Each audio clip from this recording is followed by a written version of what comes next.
Hi అండి. ఈరోజు ఒక 1.5 year బ్యాక్ పరిచయమైన ఫ్రెండ్ అనమాట. ఎప్పుడు ఇంటెన్షనల్గా ఎప్పుడు బిహేవ్ చేయలేదు, లైక్ అడగలేదు కూడా. ఫీలింగ్స్ కూడా ఏం లేదు, ఎవరికి కూడా ఏం లేవు. మ్యూచువల్గా బాగానే ఉన్నాం. ఎప్పుడో ఒకసారి ర్యాండమ్గా మాట్లాడతాం. ఏంటి, ఏం చేస్తున్నాం, వర్క్ ఏంటి, జాబ్ ఏదైనా మారేది ఉందా, సో ర్యాండమ్గా మాట్లాడుతున్నాం. సో టీ స్టాల్లో కూర్చొని మాట్లాడుతూ ఉంటే, నీ క్యాస్ట్ ఏంటి అని అడిగారు. క్యాస్టా, ఇప్పుడు ఎందుకు లేవన్నీ, వద్దులే అన్న. ఎందుకు అన్నాడు.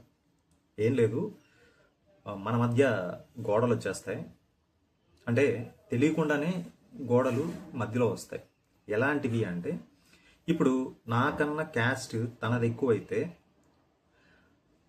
లేదా తక్కువైనా నేను ఏదైనా హెల్ప్ అడగాలి అంటే అడగలేను, తీసుకోవాలి అన్నా తీసుకోలేను.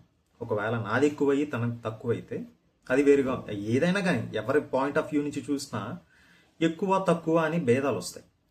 అది కరెక్ట్ కాదు, అలా ఉండడం కరెక్ట్ కాదు. ఇప్పుడు బాగానే ఉన్నాం కదా, మ్యూచువల్గా మాట్లాడుకుంటున్నాం, ఒకరికొకరికి ఎప్పుడో ఒకసారి హెల్ప్ చేసుకుంటాం.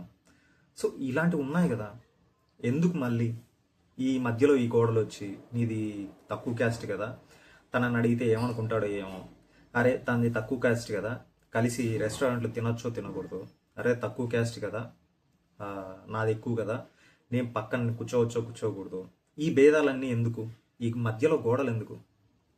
హ్యాపీగా ఉన్నాగా ఇప్పుడు, ఓ లీవ్ ఇట్ అన్న. తను నవ్వి, అరే ఇంటెన్షనల్గా ఏం లేదు, ఇట్స్ ఓకే అని చెప్పి అన్నాడు. సో మీకు కూడా ఇలాంటి సిచ్యువేషన్స్ ఏమైనా వచ్చాయా? అంటే ఒకరినొకరు క్యాస్ట్ ఫీలింగ్స్ వచ్చి దూరం పెట్టిన రోజులు కానీ, నాకన్నా తక్కువ కదా అని దూరం పెట్టి, లేదా ఎక్కువ కదా అని పక్కన పెట్టి, సో ఇలాంటివి ఏమైనా వచ్చాయా? కామెంట్ సెక్షన్లో కామెంట్ చేయండి. This is Ravi Shastri. Thank you for watching.